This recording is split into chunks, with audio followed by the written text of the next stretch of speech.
All right, hello everybody. This is Starship Adventures. My name's Ian, and thank you for coming along tonight for the ride. It's Sunday evening. It's 9 o'clock on the East Coast, 6 o'clock on the West Coast, and we're going to be covering all the latest news and everything that's going on out there except politics. And so, welcome in everybody. I've been working all weekend here in the studio. I have gotten a lot done, but there is still a lot more to do.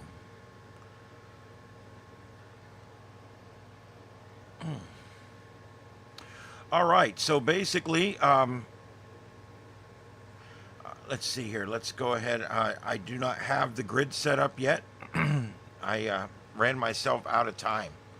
So what I'm going to do here is just get that set up real quick here, and I'm going to populate it with whatever we can find here real quick. So we're just going to do that together, and then I also, before I do that, I'm going to get the chat room up.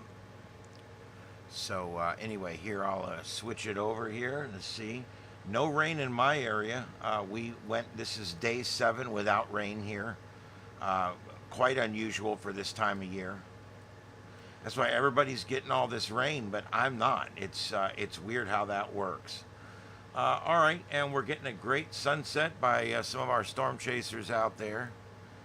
And I'm going to put those up for you guys. We've got 3 of them, right? Oh, we got 4 of them. These guys are all running together tonight.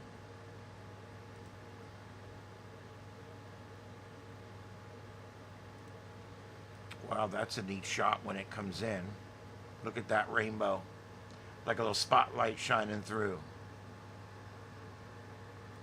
So that's the storm they're watching here. They are in they're in Kansas. That's where they invented the tornado, ladies and gentlemen, but we have nothing on the ground yet. We are watching. There's the latest. That storm did intensify just briefly there. Quite intense. So we're going to be watching that, and I'm going to be replacing out these top 4 here. Just give me a second to get in here and see what is going on in the big world out there. And while I'm doing that, let me go ahead and get up my studio.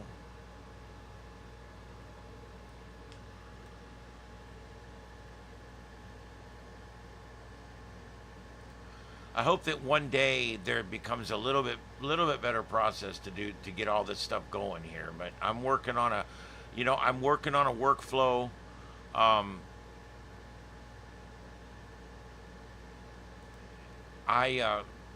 being in broadcasting, I understand that much of what we do and much of what makes what we do done well is a good work process. A good workflow, basically, a process of doing each thing in order. And I'm doing that at work right now. We've just added a few new things we're doing, including a podcast, which I have to put in myself. And so, the first couple times it took me forever, but then I start working through the process until I can slowly get into a little bit better of a process anyway. So, and then eventually, after a month or 2 or 3, I get pretty fast with it. All right, I moved the mic tonight. It's about the same distance as I normally keep it, but now it's facing away from the noise. So I'm hoping that maybe that will help a little bit. It doesn't look like it's helping on the levels, but what the hell? I do like it up out of the way, so I was bumping it constantly down here. I've got it hanging from the ceiling now. I've also bought 2 long extended phone holders, and they're made for people that kayak and stuff like that. And I mounted them on to the studs on the wall, and they come right out and hold the phone you're watching me on, and this other phone over here that I control all my lights with. And those are really nice. I bought them for the car, but when they came in, I got a wild hair up my ass. So now I got to buy 2 more for my new car. I did buy a little something for my new car back there. I'll show you guys later tonight if you hang around long enough. All right, let's see here. Let's get in here and see who we've got chatting. Wow, slow night. Sundays are tough. It's all right. Let's see who we got in here. I got a lot of streams going right now. So I understand that some people might have already gotten my notifications for the day.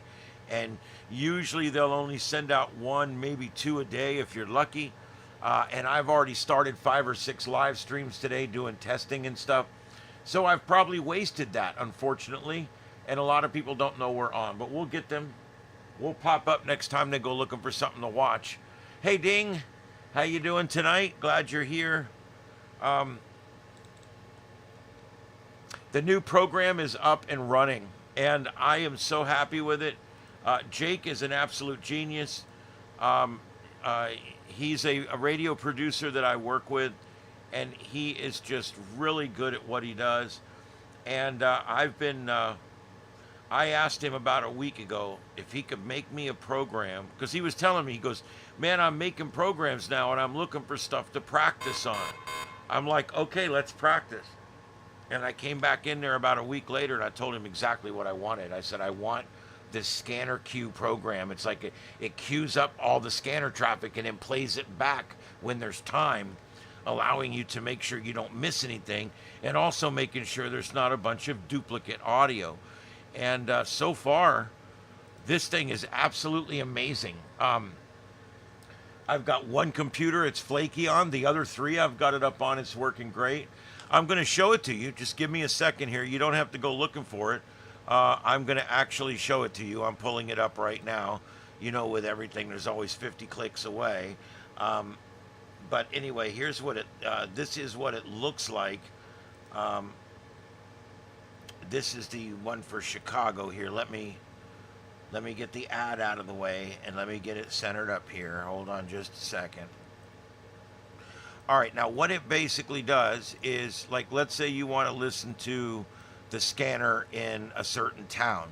You would just go to that scanner feed, and there you go. You can listen right to the scanner. This is what you would see if you were over there, and I'm going to show you what makes this, or, I'm going to explain to you what makes this special. I'm going to turn the scanner down in the back so you can hear it. Here's what the thing looks like. Now, what really makes this special is the fact that you can see what you're listening to. I think that's really important. I like that. And I also know that you won't hear double audio anymore, and you won't hear dead time anymore. I put in just enough stuff that it always has something to say. All right, I'm having a hard time getting this to go here.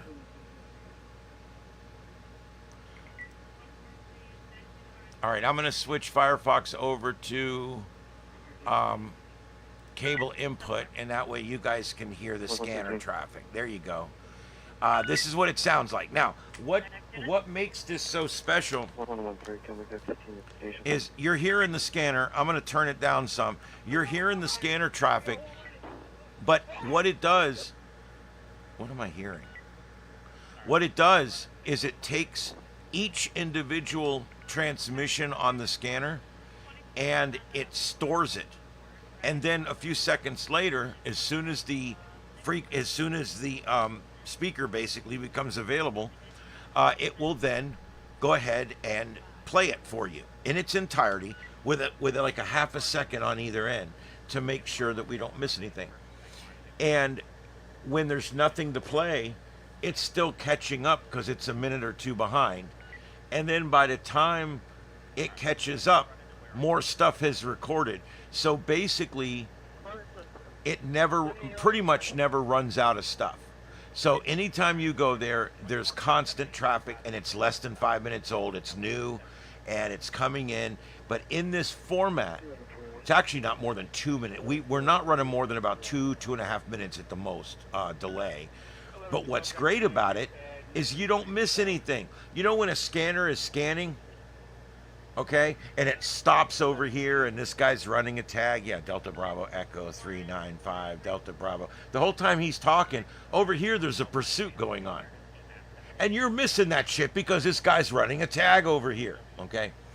And so what this does is it saves the traffic that's playing while you're listening to the other traffic And the moment you become available again, it plays the very next thing, and it plays everything in order. I can even prioritize things and move them to the top of the list and things like that. I can insert audio. I can do all kinds of stuff with this. It's absolutely amazing. And I can put in 5 or 6 or 7 or 8 different feeds at one time. I've got 2 running at 5 right now to make sure that it's going to work okay. And what's cool about it is you get to see the aircraft tracker, which tells you everything. By the way, if it says FL in 3 digits, that's flight level. All you do is add 2 zeros to the end, and that's how high they are. So flight level 320 is 32,000 feet. Okay, so that's how that works. You just take the FL off the beginning, put 2 zeros on the end, and that's how high they are in feet. So flight level, like if you look at any of these here, flight level 015, that's pretty low. He's 1,500 feet. But see, he's a little chopper right there. All right, so anyway, I put this up. I've got this up on a number of, like I said, I got 3 of them up right now. The Philadelphia one went down. I don't know. I'm having issues with that one. But basically, when I've got the same system installed in this computer. So from now on, if we go to tornado coverage or whatever, guess what? I can use this system for that too, so we no longer have that confusing mess of left and right ear, people talking in both ears, people talking over people in both ears, the guy on the radio, the Ian talking over them, and it's just bullshit. We're going to be able to prevent that now. We're going to be able to streamline this down to where you'll get to hear every transmission, and then when I'm going to talk, I'm just going to turn it down. But it's really a neat system. And like I said, we built it. He built it. I did the spec out for it, and then he built it. So it's an amazing program, and we call it Scanner Q, because QUE, like Scanner Q, like it's queued up to play next. And but that's what we're calling it, Scanner Q. And we're looking at some kind of release. I don't know how we're going to release it or what. It'll be a nominal fee, if anything, but we're definitely looking at releasing it because it's something you could run on your computer at home and listen to what you want, exactly the way you want to listen to it too. And it takes different feeds in different ways, and we're gonna show you guys all that stuff. But anyway, this is what it looks like, and like I said, that is called. We're calling it Scanner Q, and you can see there we're using the new Scanner Q. This is a test, and yeah, we are testing. We're testing it because I don't know how it's going to react or how it's going to work or whatever. So yeah, we've got to do that. Let's see if we've got other storm chasers out here. Also, we've had some earthquakes northeast. We've had that swarm continues southeast Russia, and we're going to go through all that as well.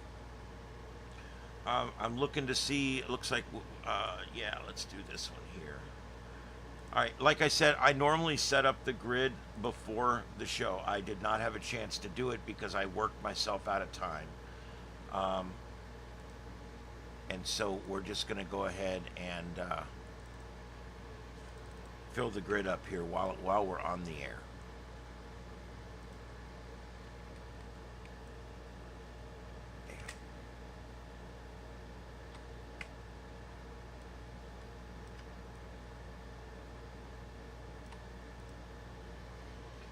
Okay.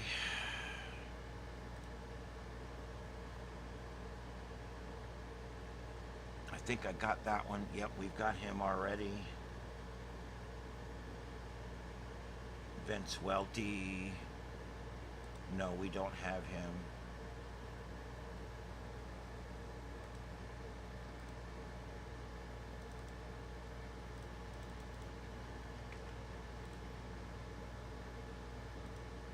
Okay, there's that one, and oh my God, there's some guy that's actually sitting at a news desk now. That's cool. You know, I love seeing people get into it. And And if that means putting on a tie like the one guy does, I'm all for it, dude. If that means building a studio like me, I'm all for it. If that, whatever it means, if you're putting in extra effort, if you're doing a big green screen with fancy stuff, you're putting in the effort. You know what? The guy that's standing in front of two piles of dirty laundry and a closet door and a nightlight in the back, and he's trying to talk to you about serious subjects. Come on, dude. Put the effort in. All right, let's see here. Is that fucking live? Hold on just a second, guys. Man, that was a hell of an illusion there for a minute. That's a great shot there of that lowering with the rainbow and everything. That he's been holding that shot for a little while now. That's the lower left corner.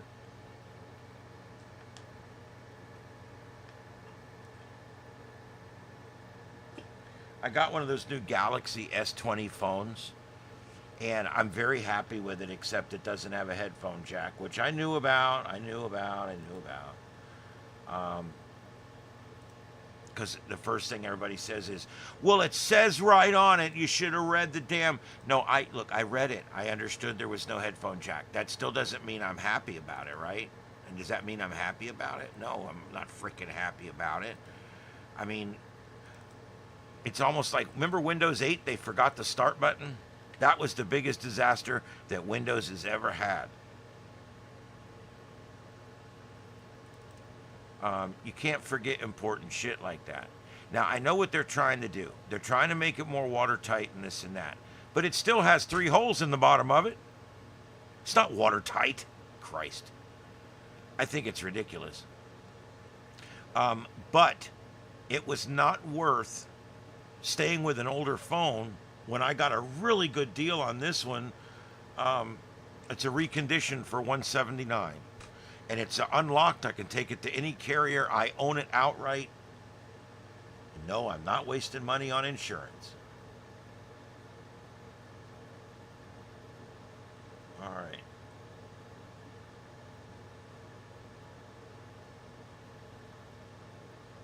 Okay, so that's what we've got here. I'm looking, we're down into other stuff now. So let's go back over here. Let's take a look. Let's see if I can get anybody that's doing protests. Is there any protests going on? It's been hard to find protests. You know, I got to tell you, again, I don't do politics on here, but I do reflect on politics. Let me tell you something. Donald Trump, love him or hate him, he's making some of the biggest changes in this earth that's ever been made in a short period of time. I mean, changes that are crazy good or crazy bad, depending on what side you're on. And I don't see the protests. I don't see it. There's not much going on. There's like 100 people here, 20 people there. These people were paid by the teachers union. These people were paid by this veteran, by the rights group for the immigrants, this and that. This one was paid for by the, and what you end up with is we've had very little civil discourse and civil unrest, and the protesting we've had has been very small. And other than 5 vehicles getting burned and about 9 dumpsters, it's been very benign. And I think that's because deep down inside, a lot of people are like, you know what? This country does need big change. It does need to do some major changing. Whether you're a Donald Trump fan or not, you may just be a fan of something frickin' being broke and fixed for once. Instead of the same old thing, continuing resolution after continuing resolution, and never actually doing anything right. And so I am very surprised that we have not seen King Floyd level protests in the streets because of the crazy fast pace that these monstrous changes are taking. And I say monstrous in size only. Again, I'm not casting my opinion on these changes. I'm just saying he's making big, huge changes, and I just don't see any unrest. I don't see that many people outraged. The latest polling: 75% of people in this country want everyone that's here illegally deported, either strongly or somewhat. So 74.3% something. Come on, guys. That's why we're not seeing the big, huge protests. And I think people realize when we're broke and we're going to the grocery store and we're broke, it's both parties' fault. We've got to fix this. And I think people are ready to make big changes, regardless of what side does it. I think that's another reason why Trump's seeing a lot of people supporting him right now that necessarily weren't supporting him, because at least he's doing something. You may not like the guy. He may be a piece of crap, but you may think he's an absolute piece of shit the way he talks to people or whatever, but you got to respect the fact that he said he was going to do a bunch of stuff and he did it. And so I think he's getting a lot of respect from people in the middle that are so used to politicians saying they're going to do something and not doing it. And I'm going to leave that right there because I'm starting to stray a little bit and I don't want to do that. All right, so let me get down here. I've got this little Windows tablet that I like to use for my, what they call a talkback or a monitor, to make sure that I'm on and I'm coming back through YouTube. And it is so slow that it just pulled up space weather. I didn't even tell it to pull up space weather. It's ridiculous, absolutely ridiculous. Anyway, they were giving these away, and a buddy of mine picked up like 3 or 4 of them for $25 a piece or something. And then he ends up giving. He goes, "Here, you can have this. It's crap." And he hands it to me, and I'm like, "Yeah, it is. I mean, I'm finding a use for it, but it is kind of crap." And he says, "Yeah, the heat dissipation's terrible. The speed is terrible." So anyway, I have heard from 3 or 4 people this week that Windows 11 has gotten a little better. So I just want to put that out there. I have been disparaging that shit for a while now. It was bad when it first came out. I don't like the fact that it looks like Apple instead of Windows. There's a lot of things I don't like about Windows 11.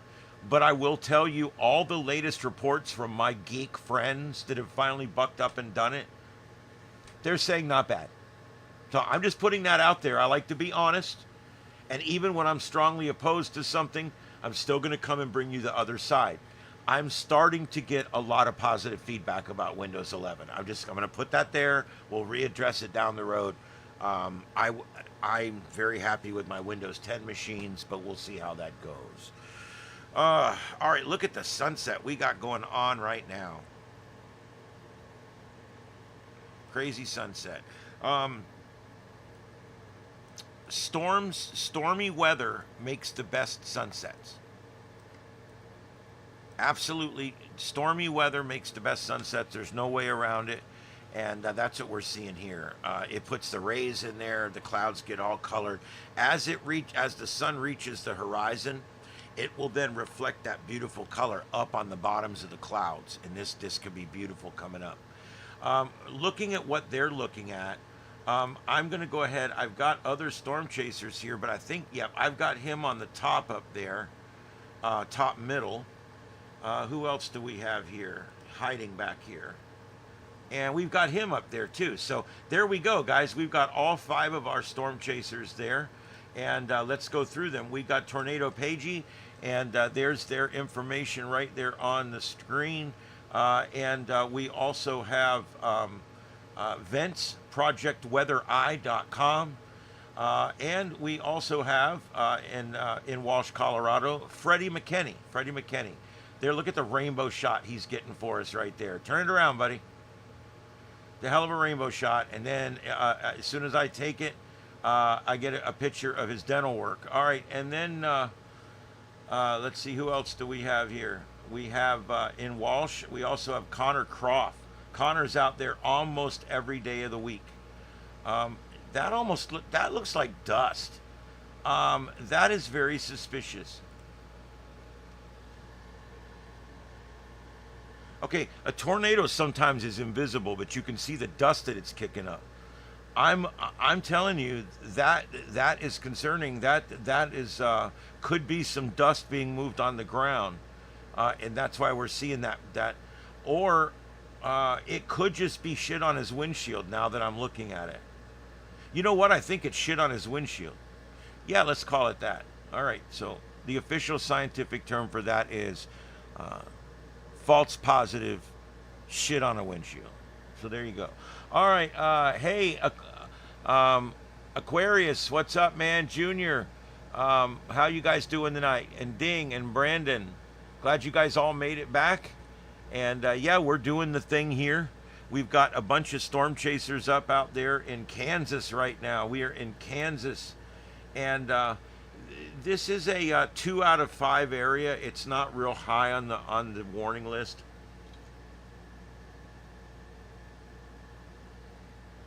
But hey, it is Kansas City, right? You can't forget that. Look, I want to note something, and I'm just being funny here, but the storm hasn't even got to Dumas yet, and the power's already out. I'm just kidding. Yeah, the place is actually called Dumas. You guys ever see that ad? That was an old ad. I forget what it was for. The guy walks in for an interview, and you read on the door, it says Dumas, D-U-M-E-S-S, or Dumas, D-U-M-O-S-S, Dumas.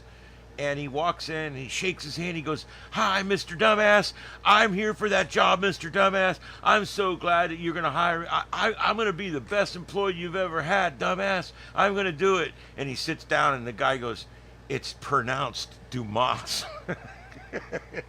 It was a great ad, dude. Anyway,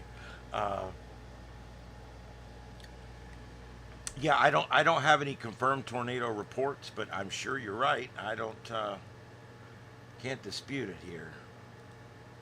Yeah, this is all just entering that area. It is going to go through Oklahoma later tonight, and Lubbock and Dumas, or Dumas. I think this is actually pronounced Dumas. But for right now, here it is. Now, the only other place we have a warning area is we've got this yellow area here. That's a 2. The green is a 1, and then this light green is that's a 0 out of 0. 0 out of 0. It's still something, but it's not anything really, because it includes all of Florida and everything. I really don't like this particular setting. You know what? I'm gonna restart this anyway. Once I lose that little thing up in the corner, I love Radar Omega, but when I use it to its fullest, like I'm doing right now, sometimes it gets a little weird, a little wonk. But it sure is a great system. All right, here's our storm chasers again. I want to make sure I don't get the duplicates.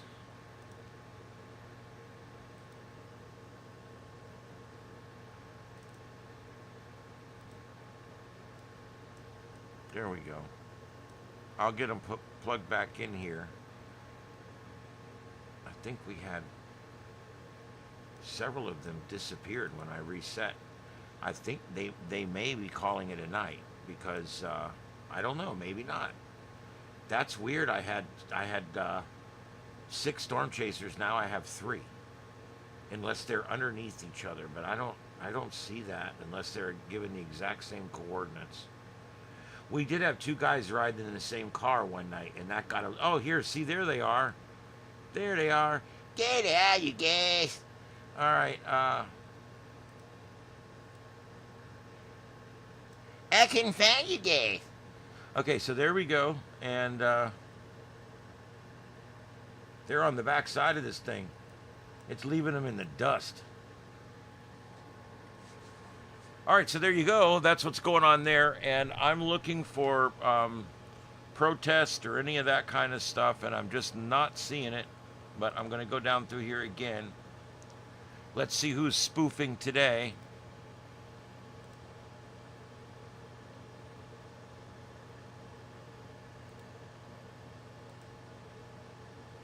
There'll be that one guy in California.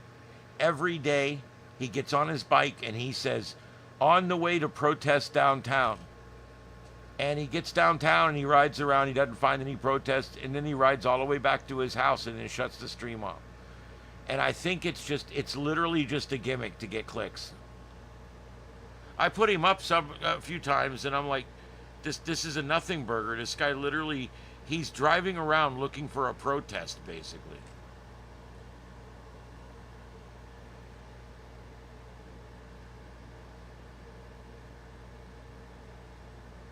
Wow, there's a big protest going on in Sydney. I'm not sure. I'm not sure if this is live or if this is earlier today, but it's a news source. I'm pretty sure that's either live or earlier today. So let me see if I can get this to come up. I want you guys to see this. Oh shit, I don't want that. I need the other one.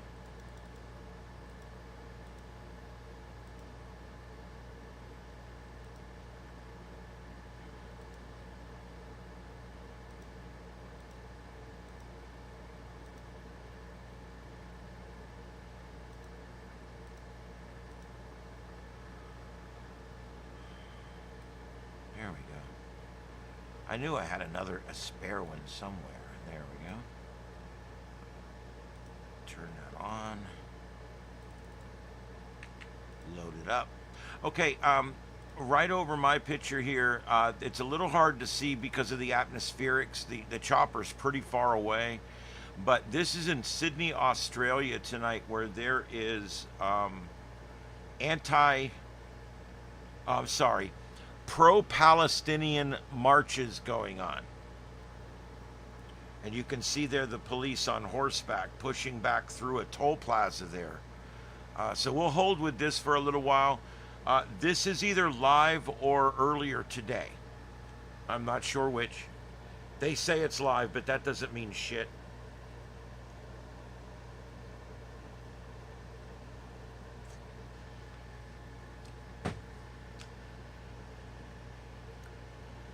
Ooh.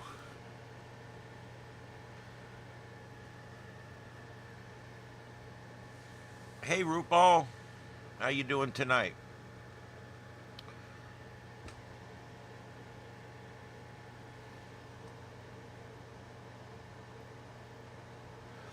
We've got I forget where it is.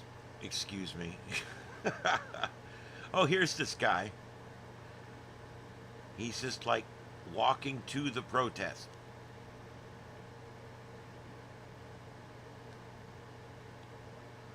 He says protesters demonstrating outside downtown federal detention building. Yeah, does anybody want to bet whether that's actually going on? Because, yeah. No.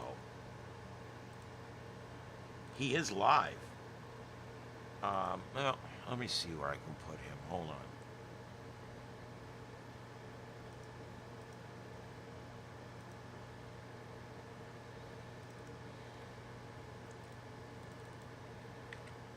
Just because I can.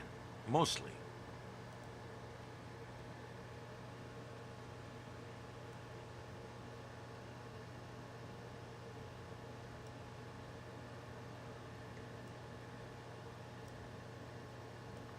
Okay, lower center.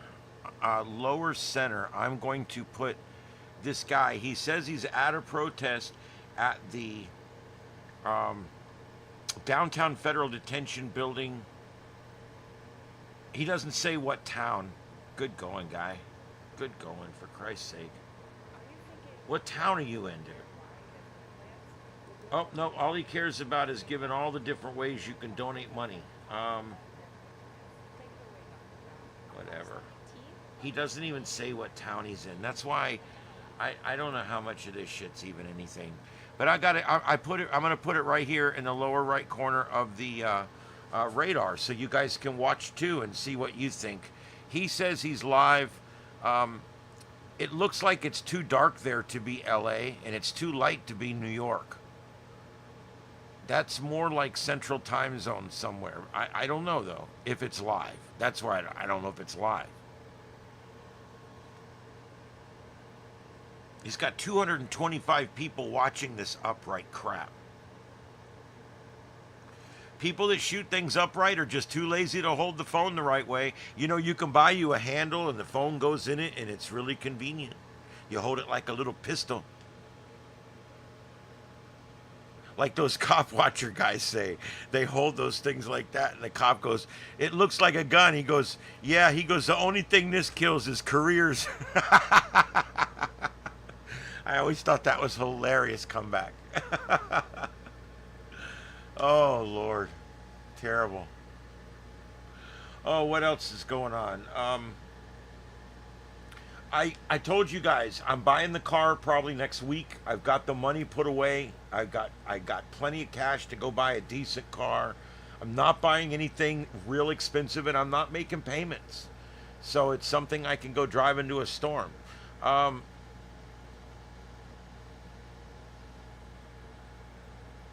oh, looks like the chopper's out of gas up in Australia there. So anyway, I bought the first thing for the car today.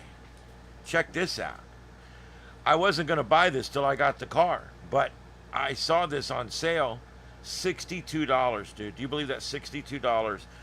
It has like 60 flash patterns. It's even got a flag on the roof. And look at this. It's all the way around. It's got the corner LED corners. This is amber all the way around.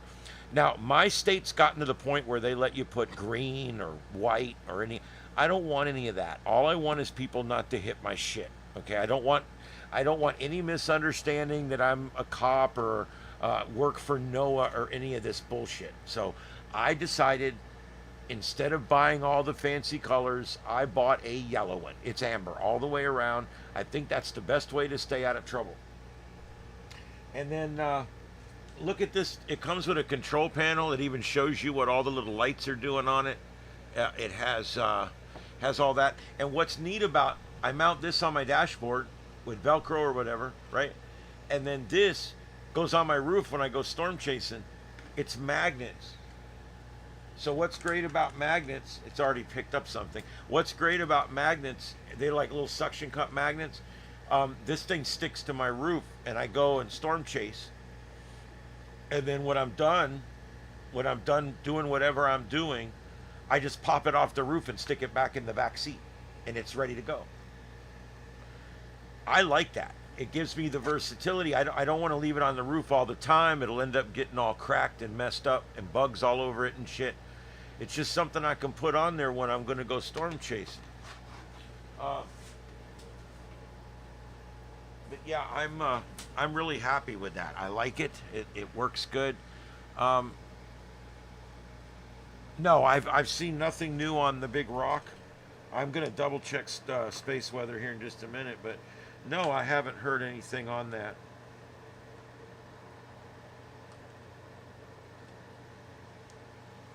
Okay. Oh, there's Skid Row. My God, it's bad tonight too.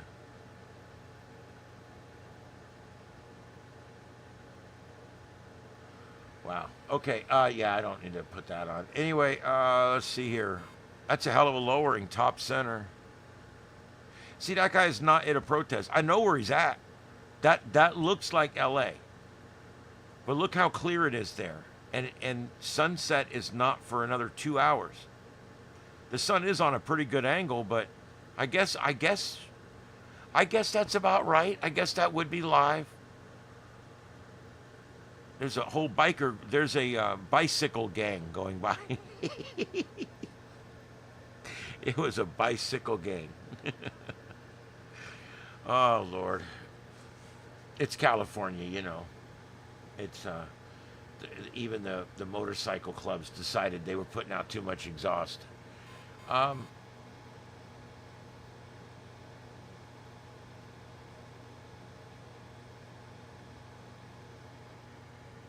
yep. Let's see. I'm just reading the chat real quick. Hello, kaplach, klachshenash. And also, let's see here. Who else we got? I think I've said hi to. Oh, System. Hello, System. Um, yeah. And I know I don't have any info on the Big Rock. So that's about that. I will look though, and when I go through everything, if anything pops up, I'll give it to you. Um, I actually bought 2 phone holders for the car too that screw into the dashboard, and they got this. They're like made for sports people on kayaks and shit. And I figured that would hold the phone really stable while I'm in the car, right? And then I got them home and I mounted them on the wall. I got them holding the camera over here, and I got them holding my old phone over here. And my old phone, I've now pressed it in the service. It is now the light switch, so I now have control over all of the lights in the studio right here on my old phone. And it's pretty cool. I can actually go in and change to whatever color I want. Look at that. I can do red. We can do purple.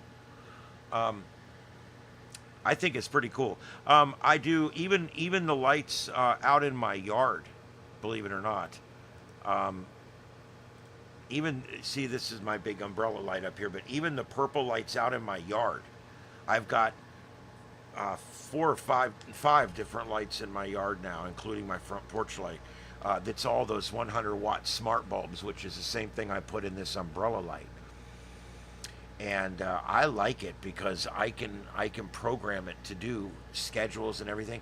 I bought one of these smart bulbs, and I took it to work, and I stuck it right behind the console. I bought a little stand for it and sat it behind the console. It's clear, and you can see all the little bulbs wrapped up inside it. It's really cool, right?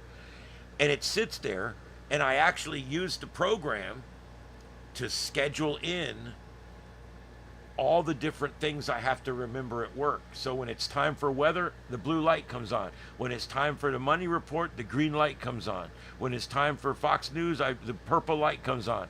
And I know exactly what's going on by whatever light's lighting up. And so it's pretty cool. And then I can go back over here and go back to the white light for whatever, because there we go. But I've got that, and I also, on that phone, I've got the controller for the curtain lights too. And those, I think, those are Govee, I think. These other ones are Hubspace, and then that is Govee. And they're actually, I don't know, I like these curtain lights. I know some people that have gotten these curtain lights, and they've had issues with them. I just have not had any issues with them yet. So, all right, let's see here. Yep, there we go. Yep, there, and see, for those back there, they do the same thing. I can pick a color, and they'll all go to the same color. But it also does just about anything. It does white in the full range of white colors. But it also does scenes. It has all kinds of different scenes that it does. Music. It has a DIY where these people, you can share your own. Like one of the ones I like is there's like Northern Lights and different ones, color waves. But you hit the button and there it goes. It's going to start doing whatever, whatever it is that I picked. It even has one that's like, it looks like the old radar and stuff. It's pretty cool. And when they're all like laid out perfectly down a wall, you can actually see what the picture is that they're trying to make. I've just got them stuck all over the place right now, so it is what it is. This one here is called Streak, and it literally just runs, like it streaks all across and runs all around behind me. It's pretty cool. So I like it, and now I've got this right behind me, or right over here, so that I can adjust these while we're doing the show, and I like that. Okay, so that's pretty cool. My old phone has already been pressed into service, and that's what it's going to do. All right, let's see here. That's a strange lowering center up there. This storm is sinking south. There is still no tornado warnings, but we do have a considerable severe thunderstorm warning for it. Let's take a look at the high-res velocity. And I do see a little couplet in there. A little couplet peeking out in there. And there's all our storm chasers, and they are chasing it right now.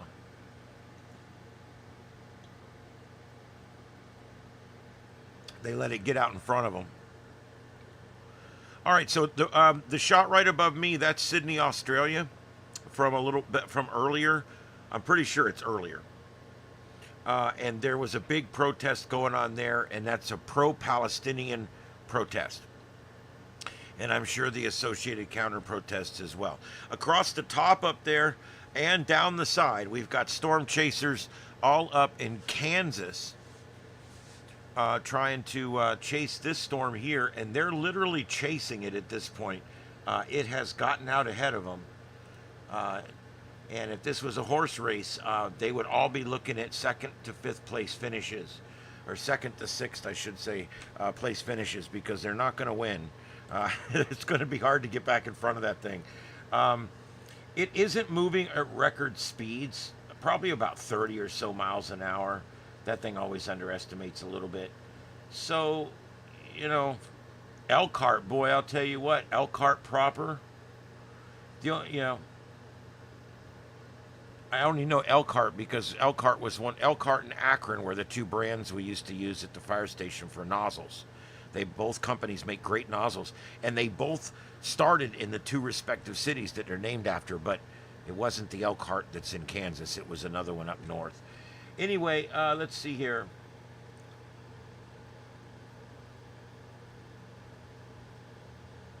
Yep, and we've got all 5 of these storm chasers plus a bonus up on the screen right now. So there's actually 6. The lower right corner of the radar there, the reason I'm showing this is this guy purports to be live at tonight's protest at the Federal Building in downtown LA. And as you can see, he's standing there waiting for someone to show up. So I'm just letting you guys see what's going on for yourself. There you go. All right, and I did get my Discord server all set up. It does not send a notification. It doesn't push it through to my phone unless you put it in that breaking news category. So only use that for incidents of magnitude, okay, guys? I even have a description in there that just says, hey, let's only use this when something you think is big enough that I might take the air over it. If it looks like something, hey, man, if Ian knew this was going on, he would go live right now. Then go ahead and stick it in there and let me evaluate it, because I might. And one of my biggest problems right now is getting myself notified when there's something going on. I'm having a real hard time making that happen. And so if we can figure out a way to make that happen, that would be amazing. Absolutely amazing. All right, and I talked earlier about our new scanner program. It's up and running tonight. Those of you who are interested in that, I'll talk about it again towards the end. It's a great program that Jake wrote. It's amazing. It works. It saves your setup and everything, and it'll take scanner feeds from different sources, and it sits there and it only records when there's actual audio coming over it. And then it plays that back as soon as there's an available moment. So in other words, you don't miss anything. It's great. No double audio, no dead air. It's almost the perfect police scanner. And there you go. I'll talk about that a little bit more later. Oh my God, this thing is just a piece of crap.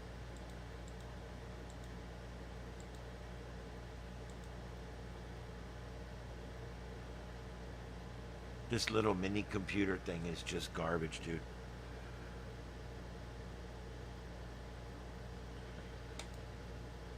The touchscreen, forget it. It don't even work. I have to hook a mouse up to it. And there's only one USB port. So if you're going to plug anything else into it besides the mouse, you have to get like a splitter, which I have, but it's like, geez.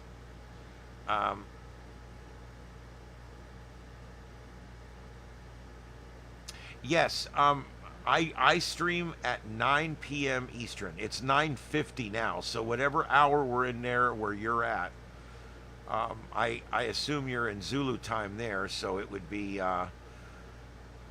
like 2:50 in the morning, I think, maybe. I don't know. I'm not sure. I'm trying to figure out where everybody's at here. But anyway, it depends on where you're at. But for me here, it's 9 p.m. Eastern. I go on 6 nights a week. Sunday through Friday. Saturday's if there's something big, I'll go on, but otherwise I don't. And I work during the day, so when I'm at work, which I go in at 2 in the afternoon. So if I wake up in the morning at 5 or 6 in the morning and all hell's broke loose, I will go live. If it's the weekend and all hell breaks loose, I will go live. I don't care. I'll go right on. That being said, if it's between, about 1 o'clock p.m. And 7 p.m. here, local time, I can't. There's no way. I'm at work producing my paid radio show there, which is what pays most of my bills. So that's how that works. Anyway, thanks for being here tonight, everybody. We'll be on for a while longer as we go on. There we go. My virus and threat protection needs to be updated. That's probably because I've got all that shit turned off. First thing I do when I get a Windows machine is I go in and I make it to where it will not update no matter what. I am so sick of these threats coming in. Your Windows 10 machine is literally 1 month away from being out of service contract, and once it's out of service contract, it will be haunted by the ghosts in the machine. Kiss my ass. It doesn't work that way. I'm so sick of that. I used XP until it was 15 years old. Okay, I was using XP right up, I'm not kidding, right up until 7, okay? I skipped a whole bunch of shit. And then I skipped over 8. And I'm skipping over 11 now, or at least I'm pretty sure I am. But yeah, holy crap. I think they keep coming on and saying this because there's a lot of new stuff they're trying to do, and these older computers are not going to do it. And I think they want it that way. There's remember when Windows 11 came out? Half the machines out there couldn't update, remember? I have supercomputers here. And guess what? They can't update. Why not? Got me. Shit, I don't know. Can't update. It says that I'm lacking a certain thing in there, that it won't update. It can't update till 11. Well, I'm glad. So now what it does is it reminds me all the time that I need to go buy a new computer. That's what it's doing now. Don't forget, buy a new computer before October 1st when your service contract's going to run out. I haven't let my computer update. The moment I install my original version of Windows 10 Pro, which I have here on a thumb drive, I install it. When I get these new thin clients, I wipe out the shit that comes in them. It's some dumbass proprietary version of Windows. I get rid of that. I install my version of Windows 10 Pro into the computer, and I don't hook it up to the internet. Then I go in and I literally use Windows Firewall to firewall Windows. And then I go in and turn off the Windows Update in the registry. I turn off the Windows Update in the system. And I do everything I have to do to prevent that thing from updating. And then I'll use that computer for 2 or 3 years, never updating anything. And do you know how many viruses I've had in the last 10 years? And I don't use any virus protection. Because I'm going to tell you something. It's not your system. It's not your virus protection. It's not your updates that keep you safe. This keeps you safe. Don't click on sites that you don't know. Don't download shit you don't know. Don't just click OK because you're impatient. Read everything. Don't accept anything. Cancel is your friend. If you're not sure what's going on, go to another screen, go to another window, and Google what it's telling you and see if that's a good idea. I'm telling you that what virus protection is it's basically protecting people that aren't that computer savvy, is what it really does. Because the best way to protect yourself is not virus protection. That only protects you. That's like taking orange juice because you caught a cold yesterday. Okay? What I'm talking about is I never go around the sick people to catch the cold. Okay? I don't go to those websites. I don't do those things. And I've got automatic downloads, autoplay. I've got stuff shut off on my system too because I I don't want to have to go out there and get all this stuff. I'm also convinced that to some degree, and I stress the term to some degree, because they're not all doing it and they're not all involved, but let me just say to some degree, I think that these virus companies, many of them, and I don't know if it's Kaspersky or McAfee or if it's Norton or whichever one it is, VPN, Dixon that, I forget that other one we've got. I'm not accusing any one single one of them, okay? But I'm telling you, I think they got money going out the back door so that people go make the things that they protect you from. Let me ask you a question. 2/3 of viruses don't make the people that made the viruses any money. That don't even make sense in today's world, does it? That don't even make sense in today's world. Nobody does anything unless it makes money. So, my question is, why are all these people making these little viruses that do this? And a lot of the viruses pop up and they steal your bank information. I get that. But I'm talking about over half of them. It used to be 2/3. It's probably over half now. Of these are malicious in intent, but not necessarily proprietary, trying to steal your money. If that's the case, why? What's the incentive for these nerds to sit in their mom's basement and tap out these clever little programs? To what? Get back at people for what? I mean, do you hate humans?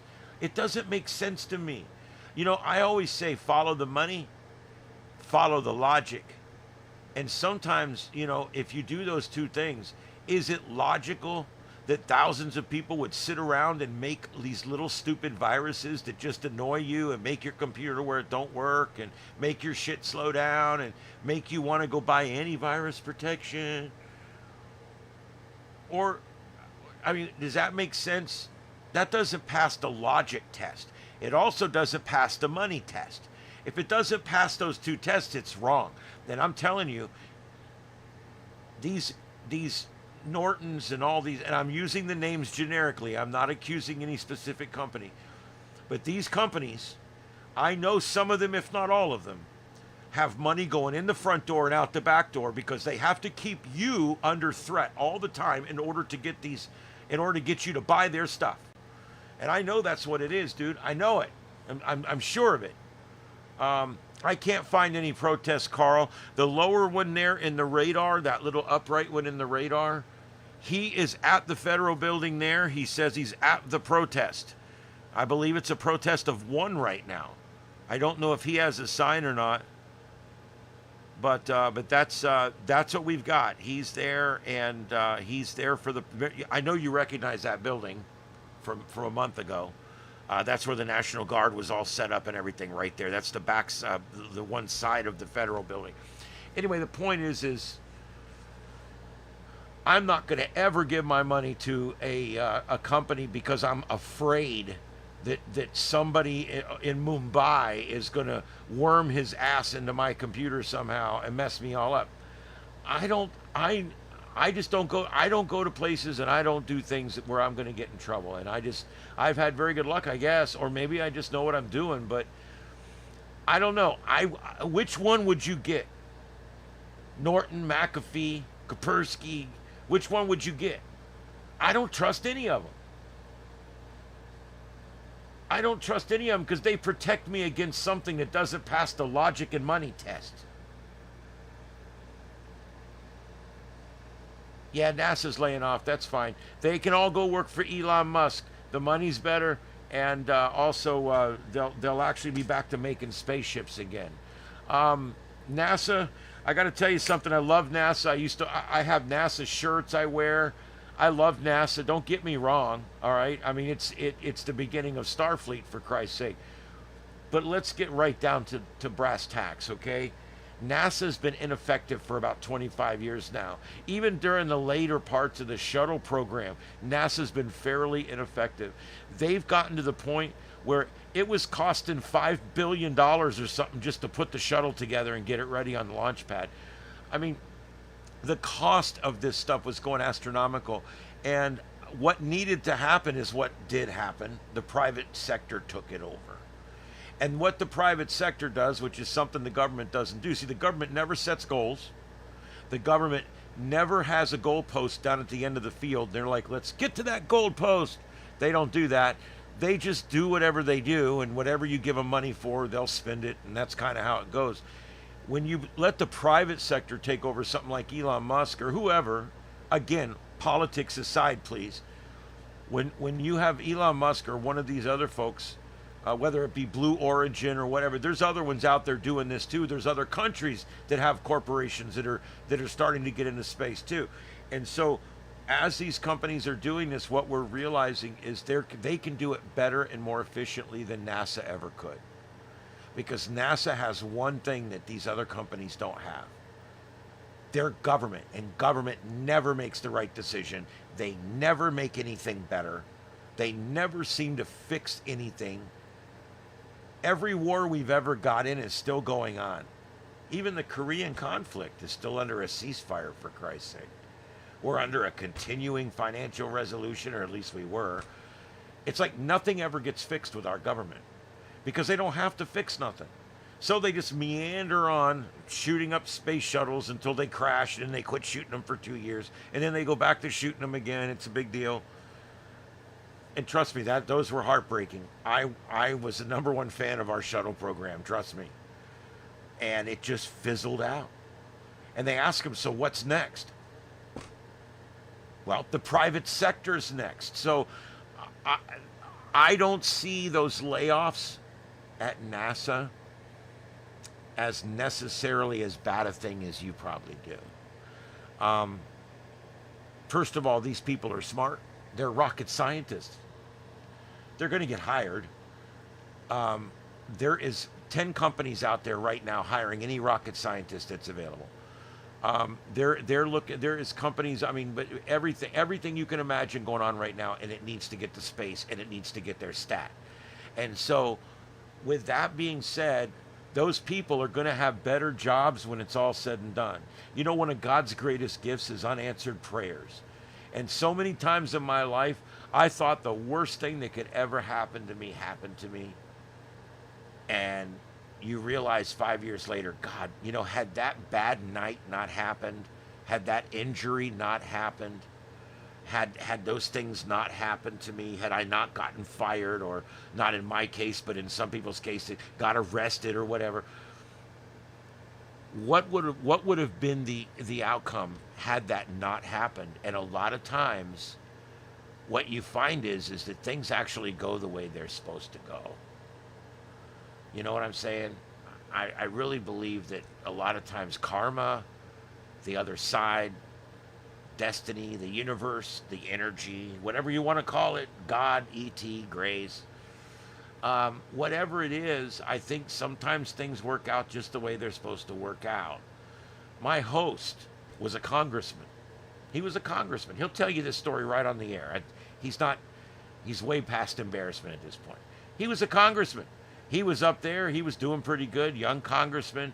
And after he does it for a while, he gets popped up there with a little bit of cocaine on him. Now, it's a misdemeanor in D.C., but still, it's serious. He resigns. He walks away. That's what you're supposed to do.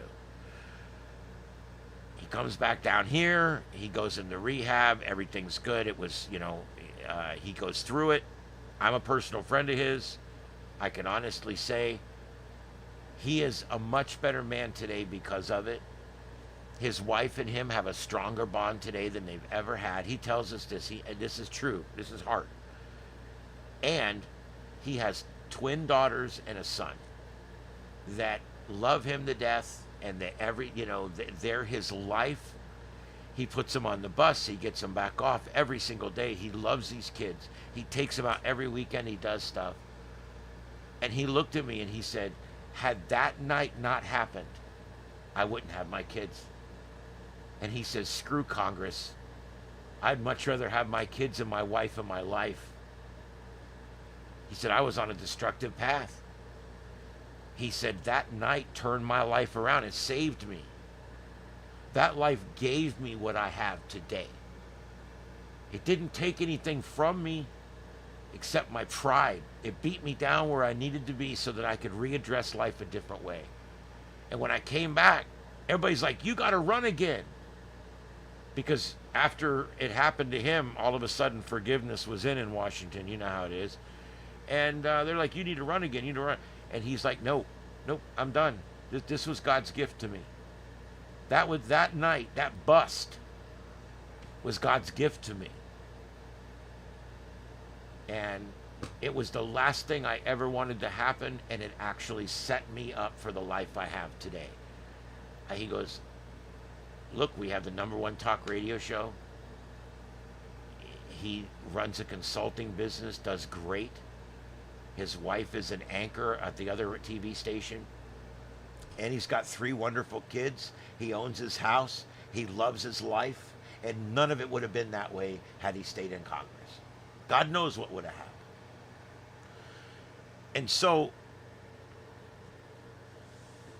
I think that anytime something really bad happens, you have to keep in mind that everything happens for a reason. Everything happens for a reason.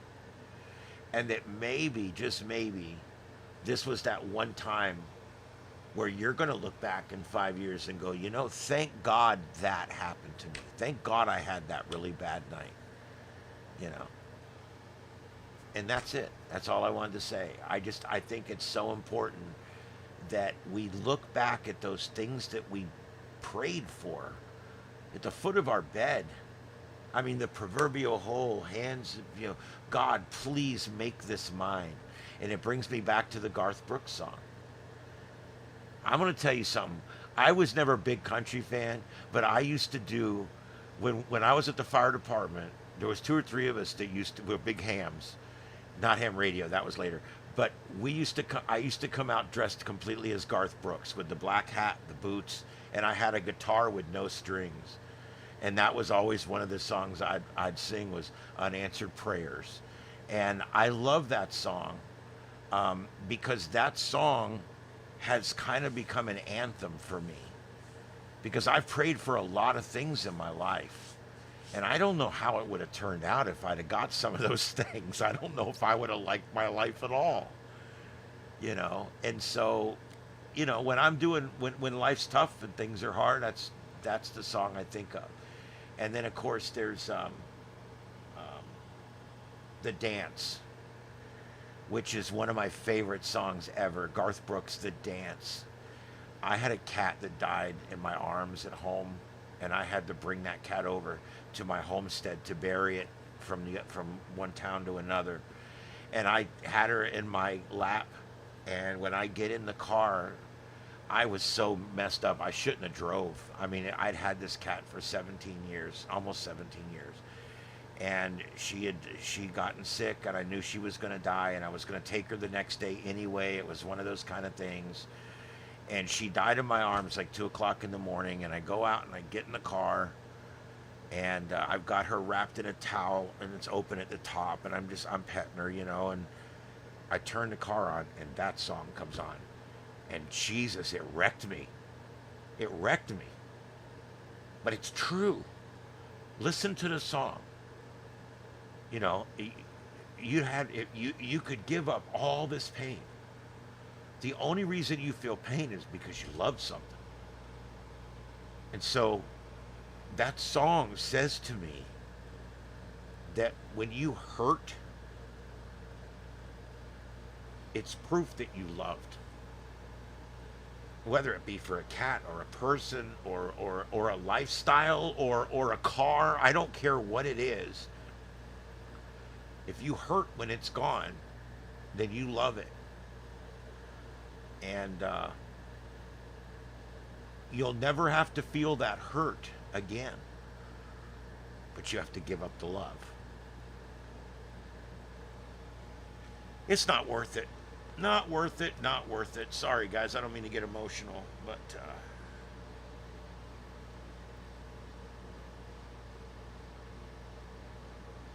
I wasn't, you guys know I've only been married once, and that was to Carlotta for a while. And for a big portion of my life, that cat was kind of filled the role. You know, I mean, she was there every night when I come home. you know, and just her and me living there at my apartment, you know, and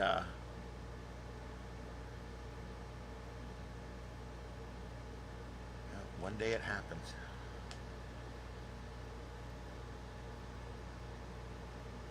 Oh, there's Skid Row. And then you think your life is bad. I could put up 5 shots of Skid Row. All right, that chopper footage is looping at this point, so I'm looking for something to replace it with. And we're also losing our light, and we've also lost this middle one here. Some guy digging a trench now. So good old YouTube always finds something for us to watch when whatever we're watching is done. You know, I turn that off a lot of times. I don't like it. I don't. Sometimes I wasn't. I don't know, because as well as it thinks it knows me, sometimes it throws, like, I'll tell you where it screws up. Let's say you're on one side of the fence on something, and it will show you two or three of those, and then the next one that comes will be the guy that's on the other side of the fence, and you're like, how'd I get this video? And I think it's trying to appease you, and it didn't quite understand what side of the issue you're on and the other guy's on, I guess.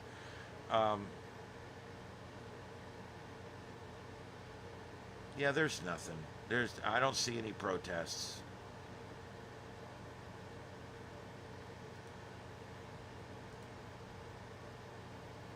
Yeah, I don't see any protests. I have a couple cameras I can put up, but I'm also checking volcanoes too. There's one that has been erupting, but there's no live cameras, and it sucks too because it erupted the other day, and there was lightning. You guys know that when you put up enough volcanic ash, it begins to create its own lightning. It's amazing. It's an amazing scientific phenomenon that most of us will never get to behold with our own eyes. It's almost like an eclipse or something like that. It's a very rare thing. But when these things go, if you're close enough, you get to see the lightning. And if you're far enough away, you get to live.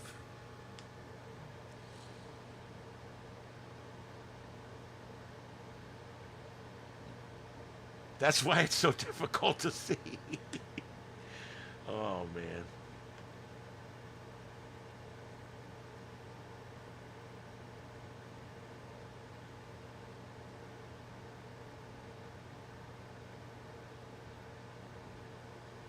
What the hell? Oh, my God. Abbey Road. Give me a break. They got a live cam on Abbey Road, and all day long it's idiots out in traffic trying to act like the Beatles. I shouldn't say real opinionated things, but I never liked the Beatles. I always thought they were way, did I mention way overrated?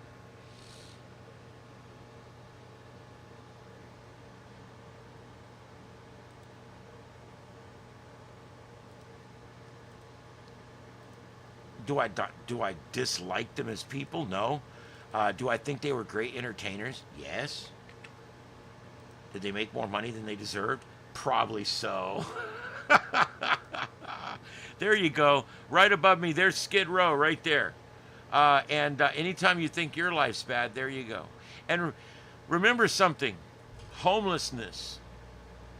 It can be a choice. And for a lot of people, it is a choice.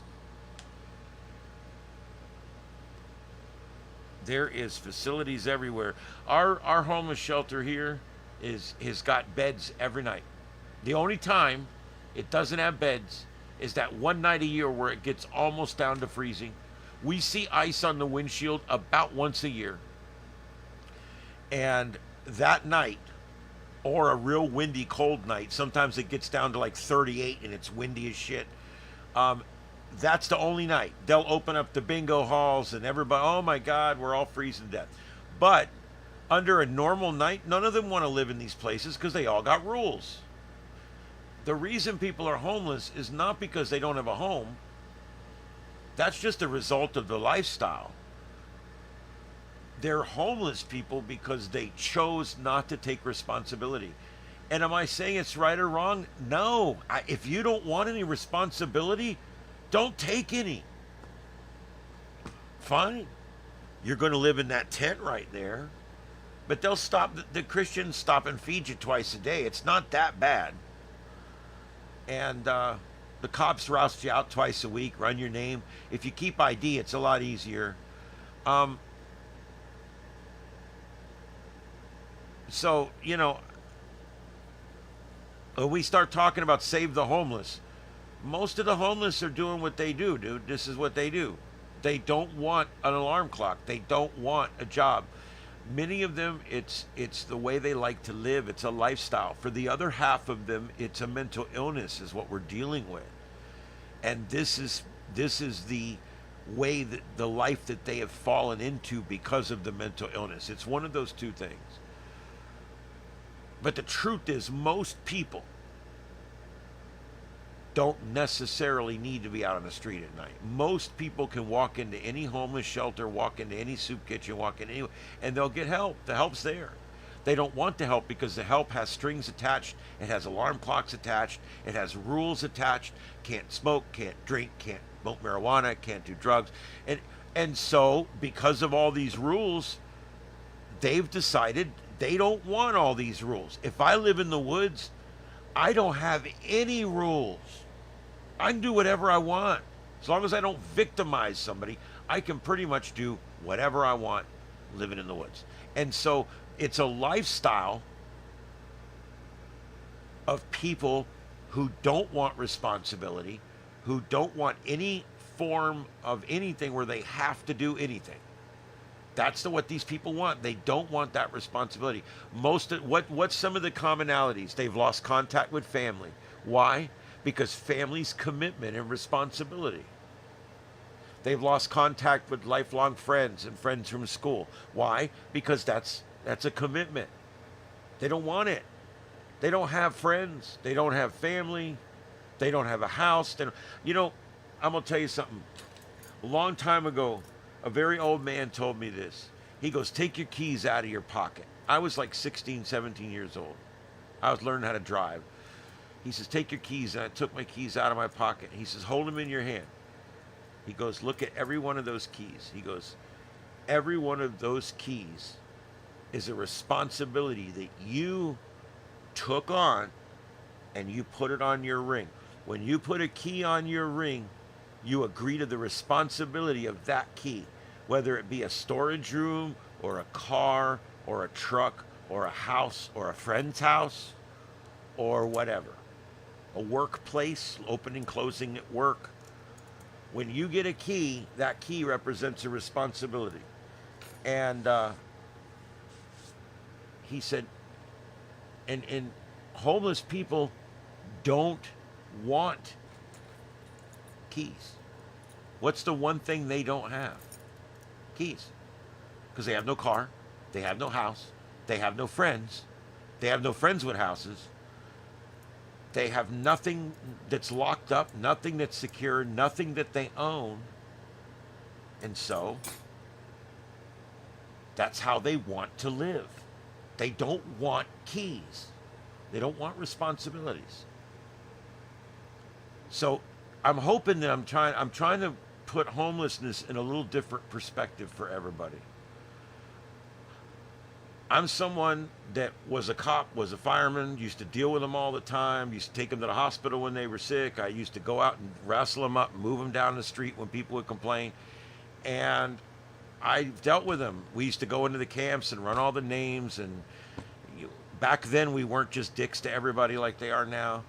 But I did it. I've been on that side of it. I work for the media now, and I see the stories that come in and the heartbreak but the point is, every day they're faced with a choice. Every day they are faced with a choice. Do I take Avenue A or do I take Avenue B? And when they wake up, they can walk right over to that homeless shelter and say, look, I'm done. I'm done with the street. Please help me.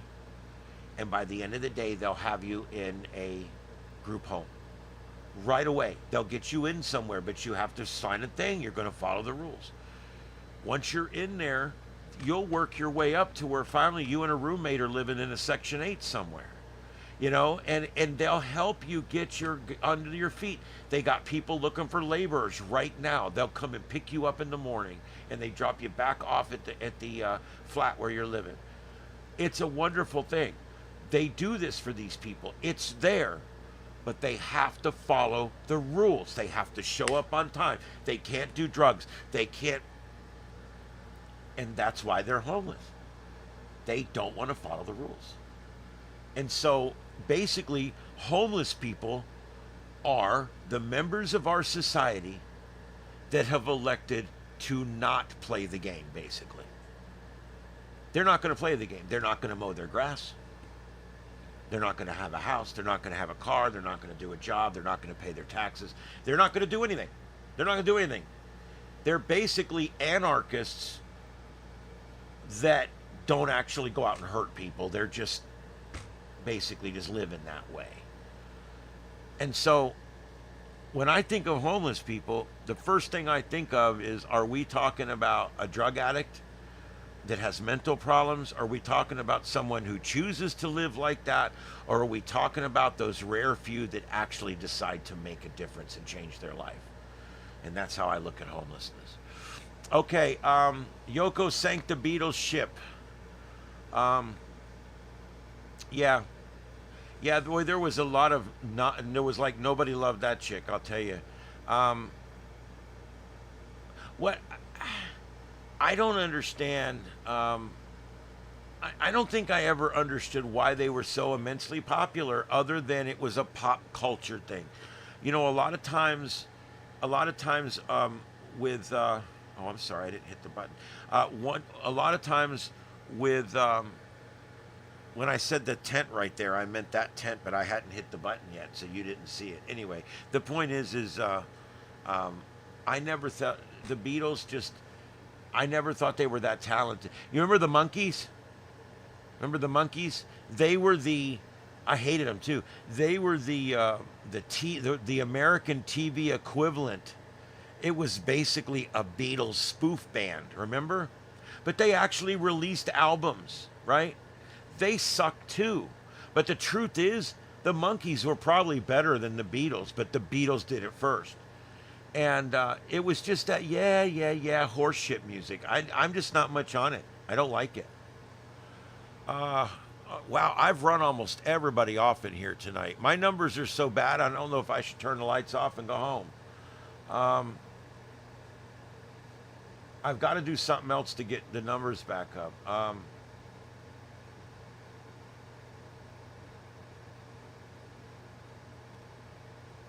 Well, yeah, that's the thing. If someone decides they're ready to go, whether they're addicted and getting clean or whether they just were never addicted, once they're ready to make that change, all they have to do is immediately begin following the rules, and their life gets better. So, yeah. I know, Aquarius. I know you're out there, buddy. No, I got my regular 10 or 20 here, but we've got to figure out a way to break out some more.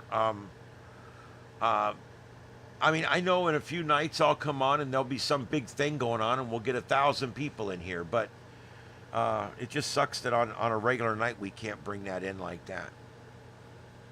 I'll admit I'm surprised the interest in storm chasing is not as high as I would think it would be, but okay.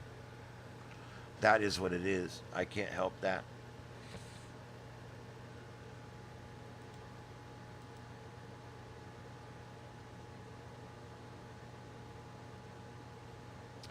So basically, and I'll mention this again for folks that came in late. I've got right now, I've got 3 scanner feeds up. These are using the brand new program, and I'm going to bring it up so you guys can see what it looks like. But we actually have this set up to where you can see the flight tracker and everything. But check this out. This is what it looks and sounds like.